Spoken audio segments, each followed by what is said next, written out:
Assalamualaikum warahmatullahi wabarakatuh.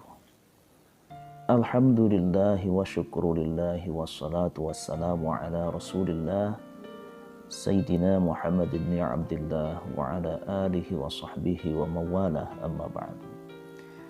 Para pemirsa kaum muslimin dimanapun Anda berada, yang dirahmati Allah subhanahu wa ta'ala.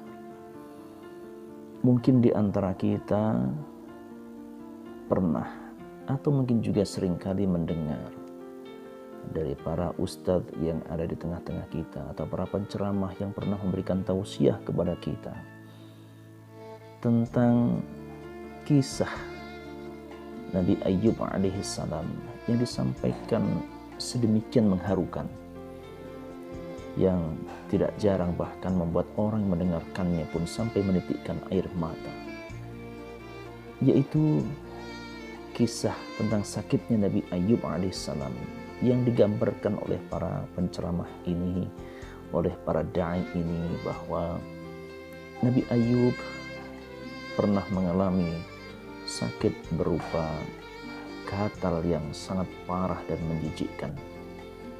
Bahkan dalam kisah itu disebutkan bahwa saking menjijikkannya, kulit dan daging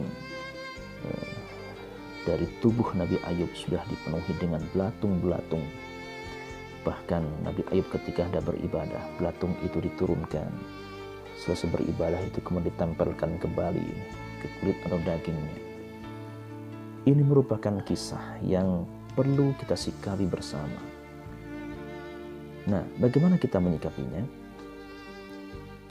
Memang benar bahwa Nabi Ayyub alaihissalam mendapatkan beberapa ujian dari Allah subhanahu wa ta'ala selama hidup beliau. Di antaranya misalnya beliau yang awalnya dikaruniai rezeki yang melimpah, kekayaan yang sangat luar biasa, memiliki hewan ternak yang juga sulit terhitung jumlahnya, memiliki anak-anak yang cerdas dan juga pandai. Kemudian semua itu satu persatu diambil oleh Allah subhanahu wa ta'ala. Kekayaan beliau diambil oleh Allah, anak-anak beliau pun diambil oleh Allah subhanahu wa ta'ala. Bahkan kemudian yang terkenal, Nabi Ayyub kemudian diberikan ujian berupa sakit oleh Allah subhanahu wa ta'ala. Ya, sakit inilah yang kemudian menjadi kisah yang mengharu biru bagi kita semua, karena di antara para penceramah kita mengisahkannya sampai sedemikian menyedihkannya. Nah, kisah ini dibantah oleh para ulama kita. Di antaranya adalah Syekh Muhammad Ali As-Sabuni di dalam kitab beliau Rawai'ul Bayan. Beliau menjelaskan bahwa kisah tentang Nabi Ayyub yang dibuat sedemikian rupa tentang sakit beliau itu sama sekali tidak benar. Dan kita selaku umat Islam atau Muslim Ahlus Sunnah wal Jamaah itu tidak boleh untuk meyakini atau terpengaruh oleh kisah tersebut. Mengapa? Karena kisah itu merupakan kisah Israiliyat atau kisah-kisah bangsa Israel yang itu tidak bisa dipertanggungjawabkan kebenaran sanadnya. Nah, hal ini juga diamini oleh seorang ulama besar yang lain, yaitu Ahmad bin Muhammad As-Sawi. Beliau juga sependapat dengan Syekh Muhammad Ali As-Sabuni bahwa kisah tersebut merupakan kisah Israiliyat yang tidak bisa dipertanggungjawabkan kebenarannya. Nah, pada sisi yang lain juga ada seorang ulama besar, yaitu Sayyid Ahmad Al-Marzuqi.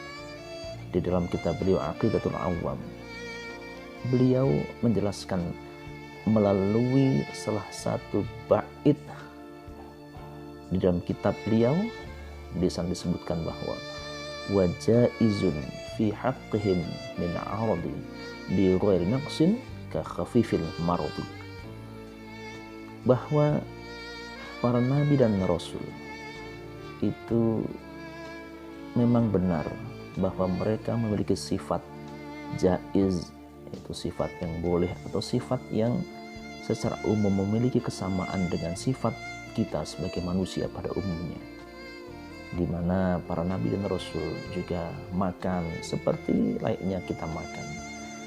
Beliau-beliau juga minum, tidur, bekerja, ada yang bercocok tanam, mereka juga berkeluarga, memiliki istri dan juga anak dan juga keturunan sama seperti kita.